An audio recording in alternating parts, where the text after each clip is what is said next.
As the aloof top student of the school, I was excellent in both character and academics, gifted in many arts.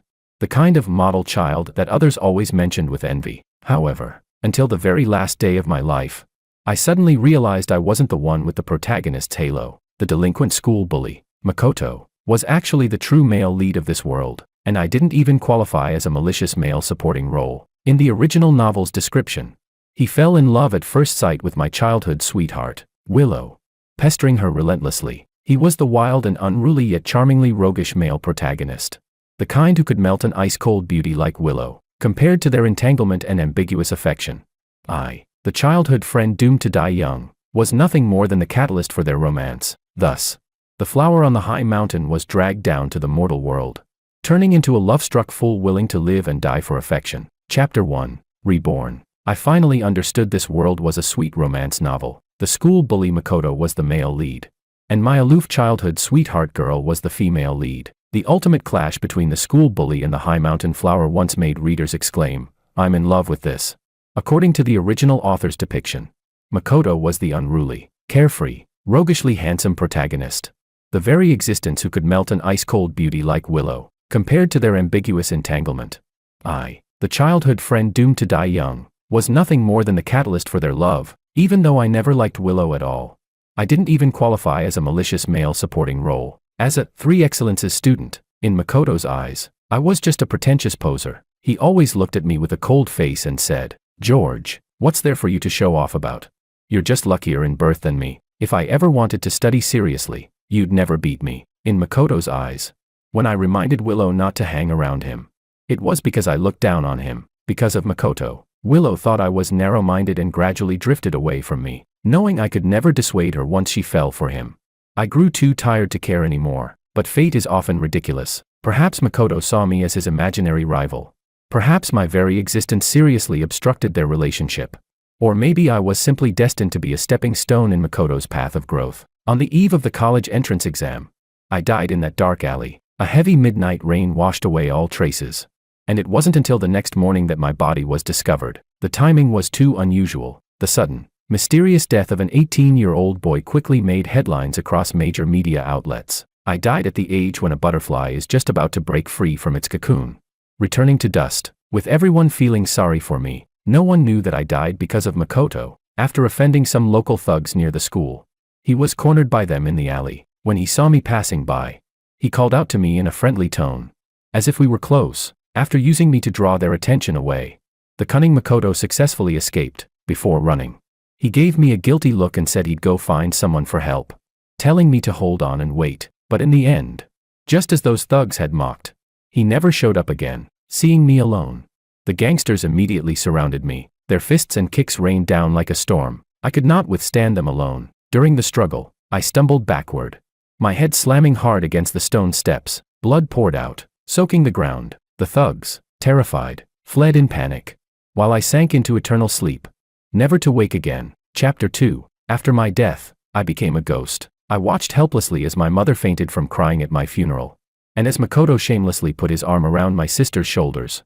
Standing openly before my tombstone, he said he was sorry to me, begging me to forgive his cowardice. Because of my death, Makoto suddenly awakened. He cut ties with his past and began a new life. He quit smoking and drinking, scrubbed away the tattoos on his body, dyed his green hair back to black, and no longer squandered money recklessly. He directly severed all connections with that gang of delinquents. Just like that, the reformed Makoto became a legend on campus. With Willow's help, he began studying diligently. Without a doubt, Makoto was heaven's favored child. In just 1 year, he climbed from the very bottom of the grade rankings to the top 5 in the entire year, a position others could never even dream of reaching. No matter how many years of hard study they endured, under his dazzling protagonist's halo, my death was gradually forgotten. What he gained so easily was something others worked 12 long years to achieve. After the college entrance exam, Makoto and Willow chose the same prestigious university. There, they became the enviable, academic couple everyone admired. My parents, overwhelmed with grief, moved to another city, returning only once a year on my death anniversary, perhaps out of guilt.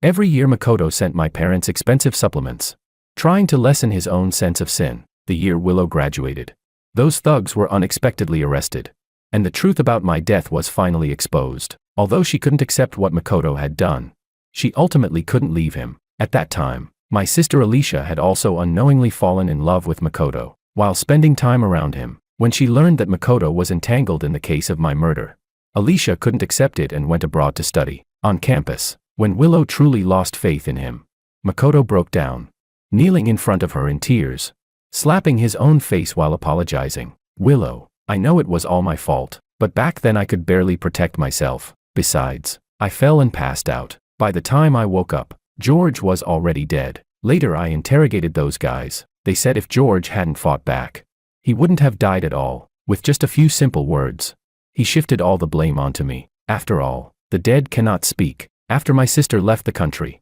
my parents stormed into the school, demanding Makoto pay the price. But by then, he had already been acknowledged by his wealthy biological father, returning to the Ito family, with Willow speaking up for him by his side. My parents were like eggs smashing against stone. In the end, they could only leave the school hand in hand, their bent backs full of sorrow and helplessness. In the end of the story, Makoto became the young master of a rich family, flattered and fawned upon by everyone. Even before graduation, Willow married him because she was pregnant, giving birth to a pair of twins, a boy and a girl. Later, he successfully took over the family business, sitting on assets worth tens of billions. Living happily with his family of 4, my sister eventually forgave him too, even sending countless gifts to their family every year. To them, my death was merely a small bump on the road of love. To Alicia, it was just an accident. Not Makoto's fault. Other than my parents, no one held onto it anymore. Chapter 3. I was reborn with deep unwillingness.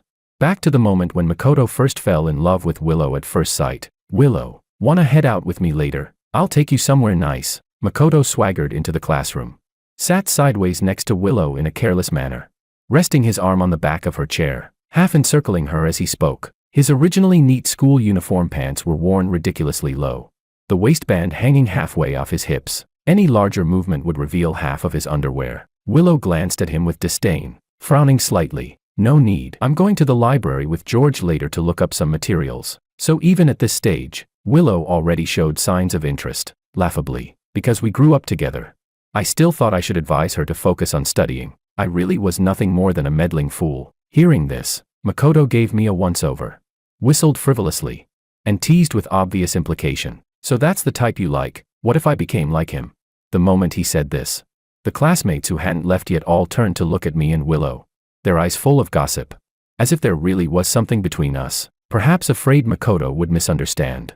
Willow pinched his arm irritably, her expression serious as she said, "Makoto, don't talk nonsense." Makoto shook his head, putting on a look of disappointment. All right then, just a few words from him were enough to make ice-faced Willow change expression so easily. These two really were a natural pair. I didn't care how he harassed Willow, but he had no right to make me the butt of his jokes. Kicking aside the chair, I grabbed the book on Willow's desk and slammed it straight onto his head. Expressionless, I said coldly, "I used to think you were just uncultured. Now I see you're simply stupid. Control that filthy mouth of yours. Do you know some words can't be spoken carelessly?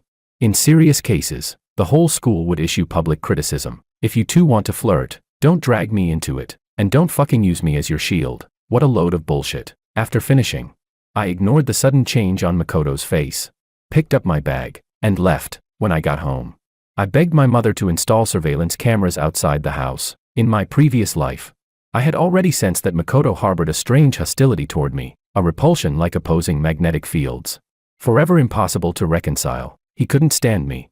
And of course I couldn't stand him either. He pushed Willow away from me, while keeping things ambiguous with my sister Alicia. When I stopped him, he even sent his so-called good brothers to smash the windows of my house. Because of him, my parents once suspected that I was running wild outside, turning into a bad kid. Since he wanted to play, of course I would accompany him. That way, he wouldn't waste his role as heaven's spoiled son. Chapter 4. The facts were exactly as I had expected. Because Makoto was upset, his gang of buddies started wandering around near my house every day, causing all sorts of trouble. When the security camera clearly recorded them throwing stones at my windows, I called the police right away. Since they had injured my mother, and all of them were already over 16 years old, they were supposed to bear criminal responsibility. Soon, those few little thugs were sentenced to short-term detention. Having lost his right-hand man, Makoto went mad with rage. He came downstairs to my building, yelling like a lunatic. demanding that I give him an explanation. "George, just look at this kid,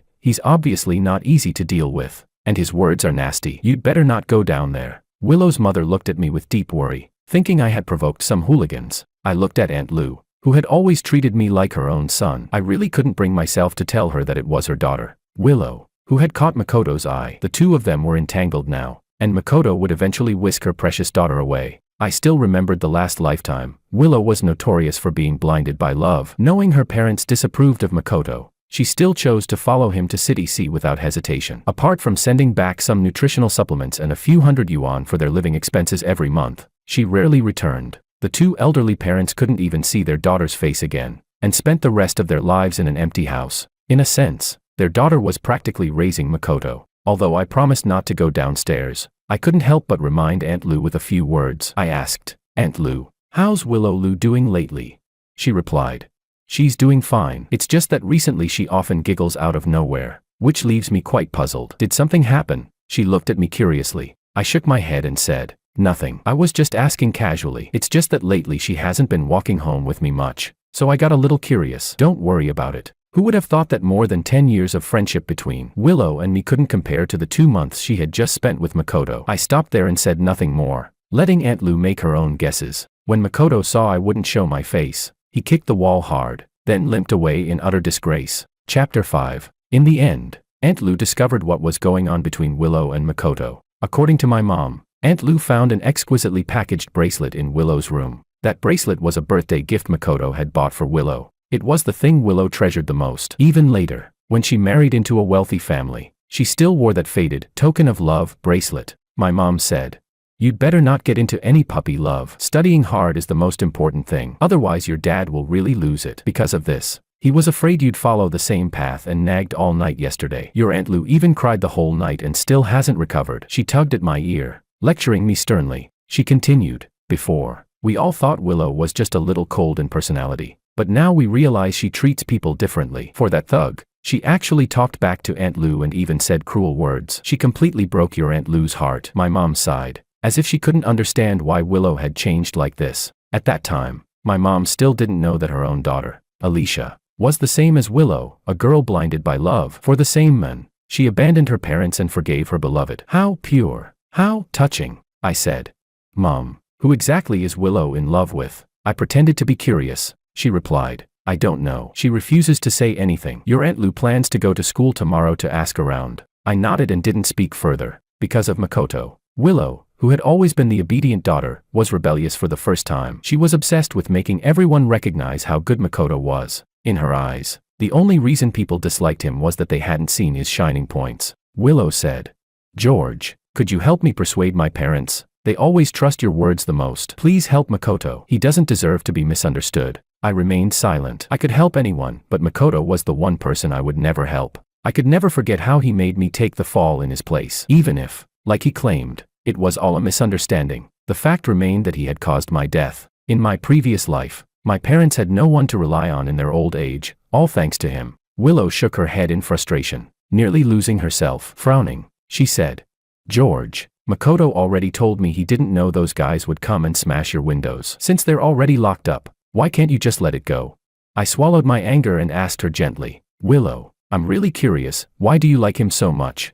Like him enough to abandon the playmate who grew up with you, to defy your parents, to throw away your own pride?" She lifted her gaze toward the window and whispered softly, "When I'm with him, I feel happy and free. That's something I've never experienced before. Only he can give me that." "George, Makoto really isn't the way you think. He's just so insecure, and that's why he acts so rebellious." The moment she mentioned Makoto, her eyes softened with tenderness. I nodded with a look of sudden realization and said, "Oh, I see. But what if I just don't want to speak up for him?"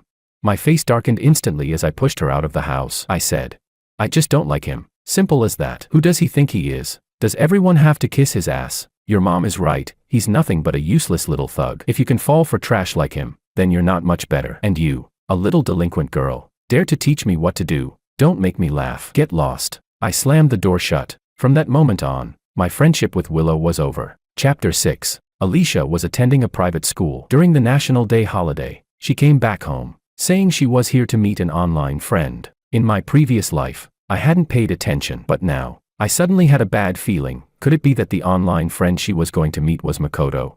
She said, "Brother, what's wrong with you? I just came back and you're already giving me the cold shoulder. I don't remember offending you." She tugged at my sleeve and swayed it playfully. Alicia was still just as clingy as when she was a child. Back then, she would even empty her piggy bank just so I'd spend a few more days with her during holidays. Once giving me all the 5 yuan she had saved, I took her luggage and, instead of answering, asked her back, "Do you know who that online friend is? A boy or a girl?"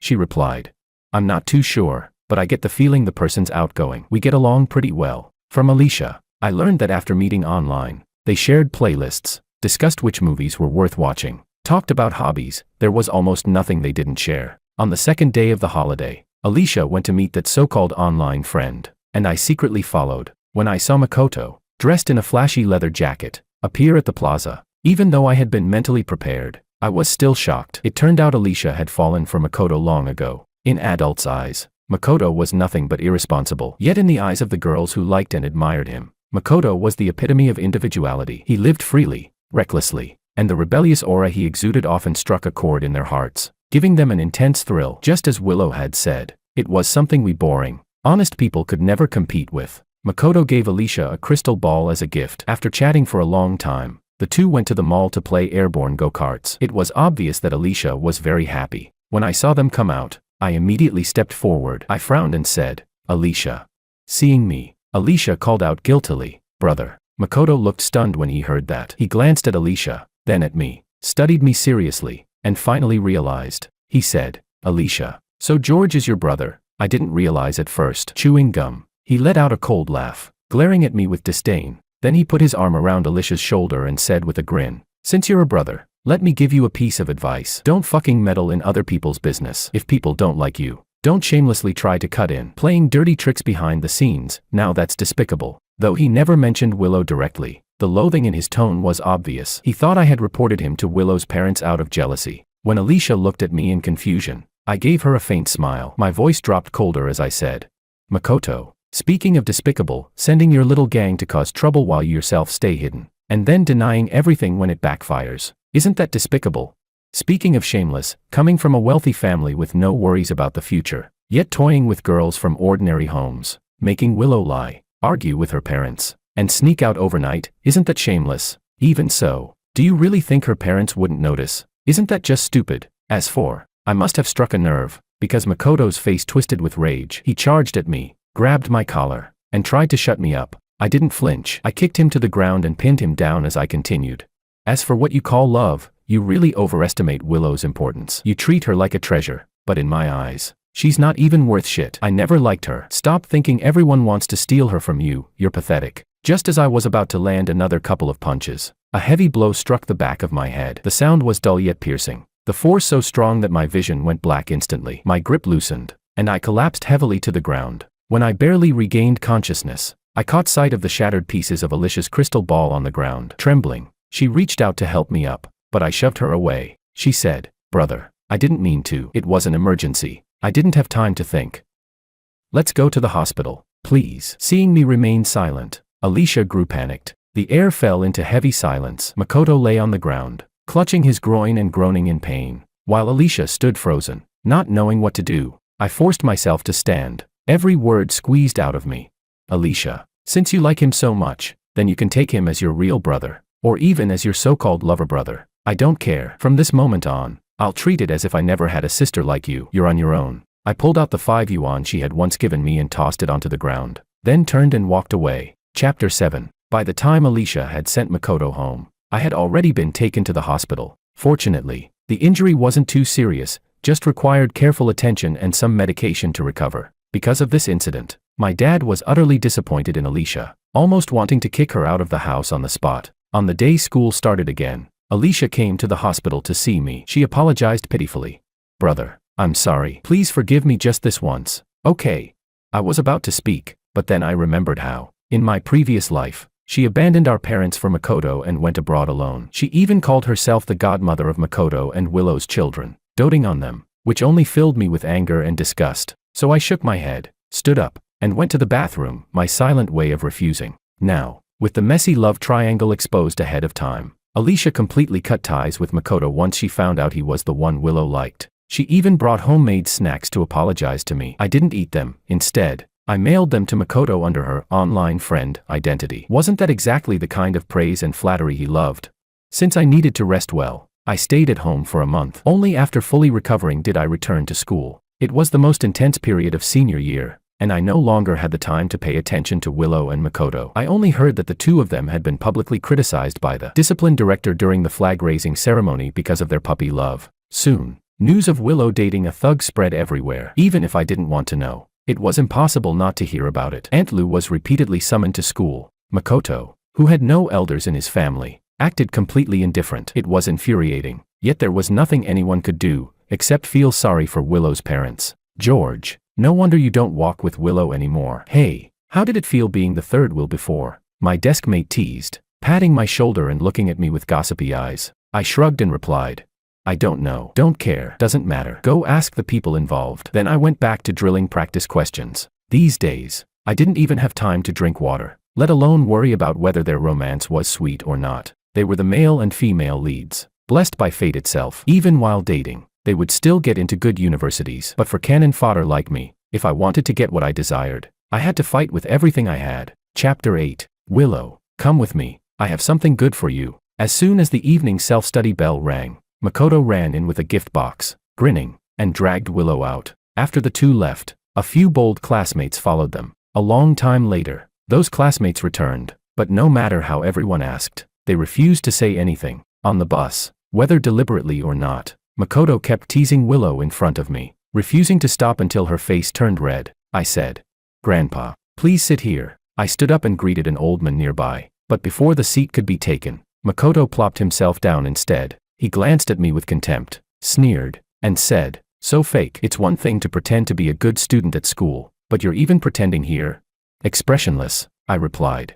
Trash doesn't need to pretend. After all, no one would believe it anyway. Get up. I'll only say it once. Seeing Makoto about to make a move, Willow hurriedly stopped him, saying, Makoto, don't. This is a bus. At Willow's frown, Makoto reluctantly got up and quickly helped the old man sit down. Not wanting to be annoyed further, I walked to the front of the bus to stand. Unexpectedly, my eyes met Willow's. I stared at her steadily, and Makoto immediately blocked my line of sight. Seeing that, I let out a mocking laugh and turned my head toward the scenery outside the window. Knowing that the college entrance exam was important for Willow, Makoto restrained himself a lot and stopped coming around. But I heard he had gathered more gang members outside, and this was why he offended those little thugs. Soon, the day of my accident in my previous life arrived. Afraid of anything happening, I refused to go out no matter what. When my mom asked me, like in the previous life, to go buy a bottle of soy sauce, I pretended to feel sick. Later, I saw Willow leave the house across the street. Watching from the window, I noticed her steps were a bit unsteady. This day was destined to be troubled. When the news arrived,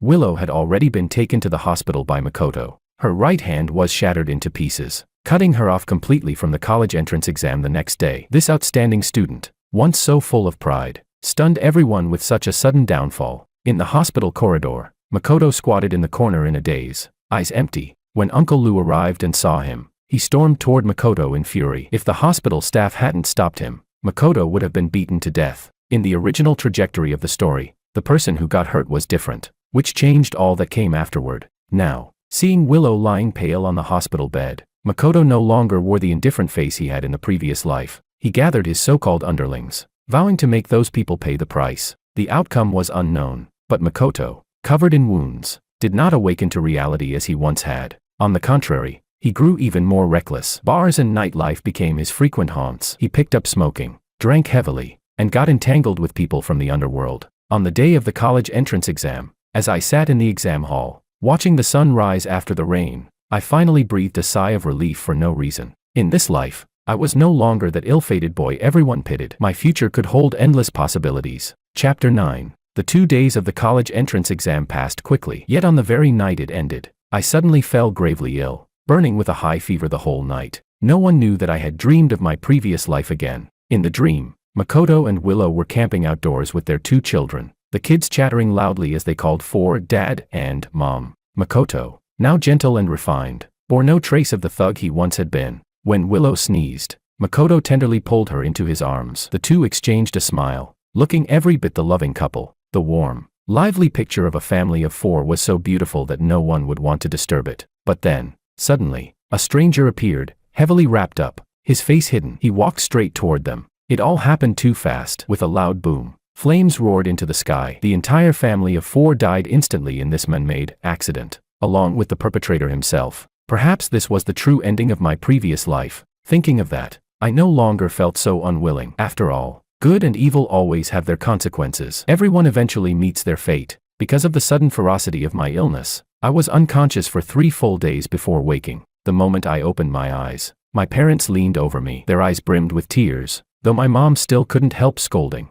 I told you not to kick off the quilt at night. You wouldn't listen. Now look, you're lying here with an 4 drip. Who do you think is to blame? She poked my forehead in annoyance. I said, "Ah, it hurts, Dad. Your wife's bullying me." I covered my head and pretended to be pitiful. My dad chuckled and said, "You rascal. So rude. You deserve to be taught a lesson by your mom." He chimed in to back her up. The hospital room filled with laughter. This time when I woke, it felt as if the shackles binding me had been lifted. My whole body felt unusually light. Even my breathing became much smoother. Some memories began fading away. At some point, I realized I could no longer clearly recall everything that had happened in my previous life. On the day I was discharged, I went to see Willow in passing. In her ward, she was reading a book, her right hand encased in a thick cast, her movements awkward. Because of Makoto, things between us had become awkward too. When I saw her staring at me silently, I coughed and asked stiffly, "Are you going to repeat senior year?"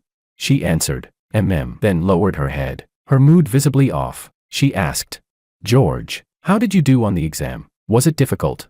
Hearing this, I thought seriously and said, "Pretty good. If nothing unexpected happens, I should be able to get into my ideal university." I smiled openly, stabbing her heart with my words as calmly as possible. It was my way of repaying the grievance from my previous life, when she had made things so hard for my parents. Now, since I hadn't been killed, she and her beloved Makoto could tangle themselves up however they pleased. Chapter 10. Because Aunt Lou had deliberately kept them apart, Willow hadn't seen Makoto for 2 days. Before I left, she looked at me hesitantly, clearly wanting to say something. I raised my eyebrows and pretended not to notice. Just as I stepped out of the ward, Willow called after me. With an embarrassed expression, she said, "George, could you please give Makoto a message? Tell him not to blame himself. I've never held it against him." What I said that day was just out of anger. Before she could finish, I coldly refused. "No." Then, noticing Alicia approaching from afar, I shifted the subject with a smile. "But there's someone else who might be more than happy to pass your message along. After all, she has her own history with Makoto." "Brother, Mom and Dad asked me to call you home," Alicia said, speaking to me as if nothing had ever happened. I nodded, pointed at Willow, and said calmly, "She has something to ask you. You two talk. I'll wait at the hospital entrance." When Alicia came out, her face was calm. I couldn't help but wonder if she would go looking for Makoto afterward. At a red light, Alicia asked me, "Brother, do you really dislike Makoto that much? Can I ask why?" I replied casually, "It's not exactly dislike, I just can't bring myself to like him. Some people simply clash in personality. There's no way to coexist peacefully." Seeing her remain silent, I continued, "If you really like him, and want him to be my brother-in-law, then I advise you to move out with him sooner rather than later. And don't bother bringing him to meet our parents. We won't indulge him." "That's also what Mom and Dad think," she protested in a wrong tone. "Brother, what are you talking about? He's Willow's boyfriend. Makoto and I are just online friends," I said indifferently. "Whatever. It has nothing to do with me anyway." Out of habit, she tried to tug at my sleeve playfully, but I avoided her hand. Seeing how resistant I was, Alicia sighed and said no more. On the day our admission letters arrived, I happened to run into Willow and Makoto arguing downstairs. Makoto suspected Willow was avoiding him because she was involved with another man. Annoyed at being slandered, Willow retorted, "Makoto, we're both repeating senior year. Shouldn't we be focusing on our studies? Even though I'm at a different school, we can still review together after classes. Didn't we agree to aim for the same university?" But Makoto, like a wild horse that refused to be tamed, couldn't stand being restrained. He waved her off carelessly, not taking her words to heart, and said with a cocky grin, "So what? School hasn't even started yet. We've got plenty of time. Let's have some fun first. Once classes begin, I promise I'll study hard. I won't go to bars anymore." I'd heard that Makoto had recently gotten a part-time job as a resident guitarist at a bar, very popular with the girls. No wonder Willow felt so insecure. Chapter 11. Because I hadn't died this time, both Willow and Makoto's fates had changed. Willow now had to repeat a year, while Makoto was still wasting his life away, completely without the realization he'd had in the previous life. As the day to report to school drew near, My parents became increasingly reluctant to part with me. The morning before my departure, my mom rushed into my room at dawn, threw her arms around me, and burst into uncontrollable tears. She kept murmuring how wonderful it was, leaving me rather confused. I said, "Help, Mom, you're hugging me too tightly, I can't breathe." Then I added, "Although I've worried you from time to time, at least you raised me this far. If you don't get some return on your investment, it'd be a real loss, so let me live well, okay?" Hearing that, my mom finally stopped being so sentimental. Instead, she pinched my ear and scolded. "Nonsense. Get up already. What kind of child is as lazy as you?" Through my grogginess, I thought I saw her shoulders trembling. After she left, I glanced at the clock and saw it was only 6 o'clock. I lay back down and went back to sleep. When I woke again, my mom had returned to normal, though the corners of her eyes were a little red. "Here, son, eat more. Look at you. You've gotten thinner." My dad filled my bowl with food, his eyes shining as he watched me. I said, "All right, thank you, Dad." Perhaps because of the imminent farewell, my eyes suddenly grew hot, tears dripping into my bowl, leaving me looking rather pitiful. That day, neither of them went to work, saying they wanted to help me pack for school the next day. At night, my dad patted my shoulder and said he wanted a man-to-man contest. Just like when I was a kid, we arm wrestled. I won, but this time, he didn't pretend to lose on purpose. Looking at me with pride, he said, "In the blink of an eye, you've grown so much. Your mom and I are just happy you're safe and sound. George, I don't need you to achieve anything great. As long as you're healthy and happy, that's enough. Remember, we'll always love you." I hugged my dad, tears streaming silently, not even realizing there was something unusual in his words. In my previous life, I had died too early, forcing them to suffer the grief of parents burying their child. Even in this life, I hadn't had much time with them, and now I was leaving again. The next morning, I was startled to find more white hairs at their temples. Since I was attending a university within the province, our family soon arrived at the campus. After settling into my dorm, my mom repeatedly reminded me of all sorts of things. Even though she had agreed I'd come home whenever I had free time, the way she spoke made it sound like I was leaving forever. She said, "Son, take good care of yourself. Don't get sick." Her voice choked as she looked at me, watching their backs as they walked away. I suddenly remembered the scene from my previous life. My nose stung, and I couldn't help but call out, "Dad, Mom." Neither of them turned back. I watched their figures grow smaller and smaller until they finally disappeared from view. Chapter 12. College life was colorful and vibrant. I was busy every day with club activities, so I rarely paid attention to Willow and Makoto's situation anymore. Later, my mom told me that because of Makoto, Willow's grades had dropped sharply. The two of them quarreled constantly, and Willow seemed mentally distracted. One was a foolish girl repeating a year for love, the other a notorious thug from no one high school. Their relationship wasn't nearly as beautiful as in the novels. When I went home for winter break, I ran into Willow at the doorway as she was heading out. Our eyes met, and to my surprise, she greeted me. After all, ever since she got together with Makoto, we had become complete strangers. I nodded back, just about to go inside. When she stopped me, she said, "George, I want to apologize for my unreasonable behavior before. I never wanted to lose you as a good friend." Studying my expression, she continued, "Do you still remember, when we were kids?" Unable to listen any longer, I cut her off. "Willow, love requires both sides to give. Friendship is the same. We can't go back." She lowered her eyes and bit her lip. "I'm sorry, I went too far." Willow forced a smile, trying to hide her embarrassment. Her ability to reflect on herself only meant that her relationship with Makoto was having problems. Perhaps this world really did revolve around the two of them, because throughout the entire holiday, I somehow kept running into them arguing. Makoto, unruly as ever, was ambiguous with one or two nameless female classmates, making Willow even more insecure. One day, Makoto blocked Willow's path, impatiently saying, "She and I are just friends, nothing more. Why can't you trust me?"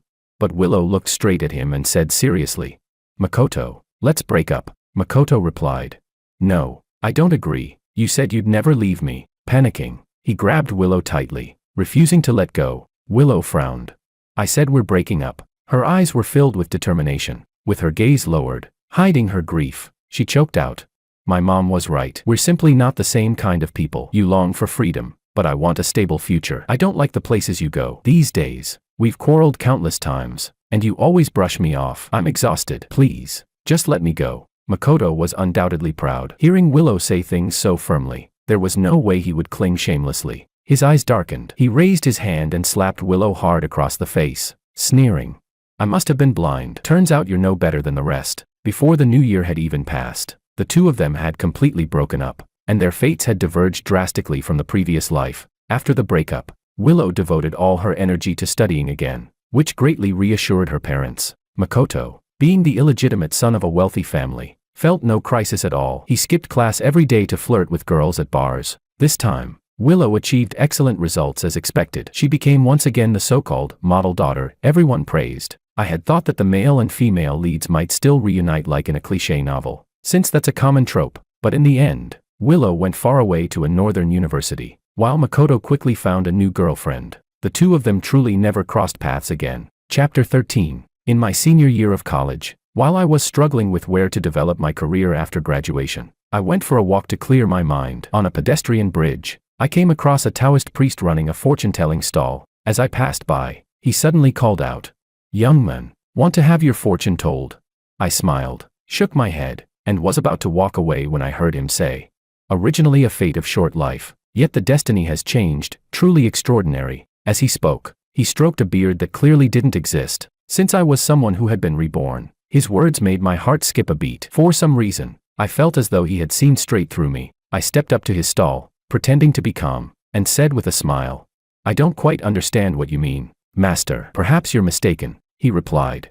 "Mistaken or not, you know in your heart." Looking at my palm, he continued, "Cause is fixed, fate is variable. According to your original destiny, you should have died at 18. Yet someone used a lifetime's worth of good karma to give you one chance to alter your fate. I don't think I'm wrong." I no longer doubted him. At that moment, I finally understood, I wasn't reborn out of unwillingness. Of course, there are countless people in the world suffering. Why would I alone be pitied by the heavens? He said, "Parents, out of love for their child, plan deeply for their future. From the moment of birth, their love flows unceasingly. Young men, cherish the little time left of your bond with them." With a sigh, he patted my shoulder, then packed up and left. I suddenly remembered, the day before reporting to university, my parents had seemed strange. Rather than saying they were abnormal, it was more like they were my parents from the previous life, coming just to see me one last time. Thinking back to that dream, all my doubts finally had an answer. I smiled bitterly. So it was all because of me. After graduation, I chose to return home. I found a job that wasn't too busy and spent most of my time accompanying my parents. Though they often pretended to dislike it, I could feel they were truly happy to have me by their side. Later, at the age of 26, I proposed to Anna, a junior from the same university. We had been dating for 3 years, and naturally, we ended up together. After marriage, we bought a house across the street from my parents. In those years, Alicia had already been expelled from school due to failing too many courses and hadn't returned for a long time. When we received Willow's wedding invitation, Anna was already 5 months pregnant. The groom was not Makoto, it was said to be one of Willow's colleagues. At the wedding, Willow was elegant and confident, beautiful and composed. The groom's eyes were full of love when he looked at her. Who would have thought that the Makoto she had once loved to death had truly become her past? As for businessmen, profit always comes first. Because he was no longer as outstanding as in the previous life, Makoto had never been brought back to be groomed. Besides, the Ito family now had a new head. How could there be a place for him? In just a few years, Makoto had disappeared from people's sight. All I heard was that after graduation, he borrowed from loan sharks to start a business and failed, fell into the underworld, and got addicted to drugs. He had completely set foot on a road of no return. Chapter 14. When little Tom was 3 years old, my parents' health began to decline. Just as that Taoist priest had said, their bodily functions were rapidly deteriorating. "Mom, if I hadn't been born, wouldn't life have been easier for you and Dad? I always feel like I came to this world just to burden you." I lowered my head, my nose stung, and tears rolled down my cheeks. My mom frowned and said, "Nonsense. You're far more filial than your sister. Without you, your sister would have driven me and your dad to our graves." She continued, "We used to worry about you, but seeing how well you and Anna live now, we can finally feel at ease. Still, fix that bad temper of yours. Don't bully her." Hearing my mom take Anna's side, I rubbed my forehead helplessly and said, "Mom, Anna only pretends to be pitiful in front of you on purpose. How could I ever bully her?"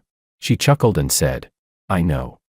So don't talk nonsense anymore. George, your dad and I have never regretted bringing you into this world. We love you very much. I know." After that, I never spoke such discouraging words again. I had always known, deep down, that they truly loved me. Fortunately, companionship is the longest-lasting confession of love, and I remained by their side all along. Extra, Willow. While Martin and Willow were shopping, Makoto suddenly appeared. The three of them ran into each other at the entrance of a clothing store. Looking at the woman he had been longing for all this time, Makoto's eyes turned red, ignoring Martin's presence. He rushed straight up to Willow and demanded, "Willow, you promised you'd marry me. How come now you've become someone else's wife? What about me? What about our children?" Hearing Makoto's nonsense, Willow glanced at her husband, whose face had turned pale green, and snapped in shame and anger. "What nonsense are you spouting? We broke up 10 years ago. Don't talk rubbish, honey. Let me explain, those kids are absolutely yours. We can do a paternity test if you want." Seeing Willow look at him like he was a plague, Makoto's heart filled with bitterness. Hoarsely, he said, "Willow, things shouldn't be this way between us." Fixing his eyes on Martin behind her, he hinted, "In my memories, you and I were destined for each other. After we married, you gave birth to twins, a boy and a girl. We lived happily. Everything I did for you, and everything you did for me, don't you remember any of it?" Even to this day, he still didn't know who had killed his entire family. What Makoto couldn't accept was that after reliving another life, the world itself had turned upside down. George hadn't met with misfortune, on the contrary, it was Willow who had been dragged down by him. He never made it to university, broke up with Willow early, and the Ito family no longer acknowledged his existence, leaving him to fend for himself outside. In recent years, his life had become worse than that of an animal. Once a high-spirited rich second-generation heir, he had now become a despised addict, looked down upon by everyone. He could never figure out how he had ended up in such a miserable state. The crushing sense of loss made Makoto blurt out a wish to quit the gang, only to be met with a vicious slap from the boss. "Makoto, you're nothing but a dog I raised. Don't you dare have foolish thoughts, or I'll kill you." Having quickly recognized reality, Makoto submitted obediently, only hoping for a chance to escape and find Willow. But when he finally saw Willow again, she was by another man's side. Their intimate gestures made it obvious their relationship was anything but simple. Now, he had nothing, no identity, no status, and not even Willow. He even thought of going to George for answers, since George was clearly the biggest anomaly in this world. But according to Willow, George had moved away, and even she didn't know where he had gone. In this vast sea of people, Makoto had no way of finding him. Perhaps out of sheer unwillingness, Makoto began stirring up trouble. In front of Martin, he deliberately mentioned how he had dragged Willow down, even forcing her to repeat a year of school. He sneered, "Don't you feel like Willow is looking through you to see me?" Noticing that the two of them even shared a slight resemblance in their features, Makoto began boasting shamelessly. Having been her husband in a previous life for several years, he knew Willow far too well. When he mentioned the birthmark on her private body part, Martin's expression instantly darkened. Martin gritted his teeth and said, "Stop talking bullshit. How could my wife possibly?" Makoto cut him off with a laugh. "Why not? We were already fooling around back in high school. There's nothing we didn't try. In fact, I even took her to the hospital." He looked at Martin with a mocking half-smile. Watching the man's back as he left, Makoto held his swollen right cheek, spat out a mouthful of blood, and laughed. Since he had already fallen, why not fall all the way? After all, Willow could only ever belong to him. Perhaps because too many old wounds had been unearthed, Martin, unable to bear it any longer, filed for divorce. A proud man like Martin would never tolerate being fed half-cooked rice. After the divorce, Makoto began pestering Willow, trying to recreate the passionate love from their previous life. One day, a drunken Willow pressed a fruit knife against Makoto's neck, her eyes red as she shouted, "Makoto, what makes you think I would ever piece things back together with trash like you? You really are a cursed star, born to ruin me." It was true back then, and it's true now. "Makoto, can't you just let me go?" On her way to try to win Martin back, Willow was ambushed by thugs Makoto had called, and her leg was broken. Seeing Willow in such a state for the first time, Makoto was so terrified he almost wet himself. He stammered, Willow, calm down, it's me, Makoto. Weren't you the one who loved me most? Give me another chance. I swear I'll change." Willow sneered, her eyes filled with disgust. With a cold laugh, she said, "Love? You're not worthy." Only then did Makoto finally realize Willow truly didn't love him anymore. In such a short span of time, fate had allowed him to experience what it felt like to fall from the clouds straight into hell. After Makoto was killed, when he opened his eyes again, he was back in that previous life where the family of four was camping. Just as he was celebrating that it had all been nothing but a nightmare, a scorching wave of heat surged straight toward him. At the very moment of true death, Makoto felt only one thing: this world was utterly rotten. Extra, Alicia. From the very first moment Alicia saw Makoto, she knew clearly that her heart had been moved. It was such a strange feeling, though they had only known each other for a short time. She always wanted to steal a few more glances at him. Later, George's sudden appearance pulled her back to reality for a moment. But soon after, she actually injured her own brother for Makoto. Because of this, Everyone said she had gone crazy. Her parents even wanted to drive her out of the house. Afterwards, Alicia insisted it was only an accident, but no matter how hard she tried to make amends, she could never earn her family's forgiveness. When she returned to school, Alicia forced herself to keep her distance from Makoto because of her brother. Even if he tried to reach out to her online, she never responded. In order to pass a message for Willow, and also to clarify her own feelings, Alicia deliberately went to see Makoto. When they met again, he was recklessly drag racing with his gang of hooligans, playing wild and dangerous games, looking at the noisy, swaggering Makoto in the distance. That feeling of infatuation she once had instantly faded a great deal. It was only then that Alicia realized just how ridiculous her mistake had been. For such a laughable thug, she had actually raised her hand against the brother who loved her most. Ever since they were children, George had spoiled her, calling her little sister over and over, always bringing her the best things he had. And yet, what had she done in return? Covering her face, Alicia let tears seep through her fingers. Later, unable to face her family, Alicia went far away to live in another place, rarely ever returning. When George got married, Alicia, who was still far away, never even received the news. Everyone treated her as if she no longer existed, and indeed, she herself didn't dare appear in front of them. She could only hide in the shadows and watch from afar. She sent countless gifts back home, hoping to make up for her mistakes, but George returned them all. All these years, Alicia allowed herself to drown in the regret of the past, living as a lonely soul, both miserable and pitiful.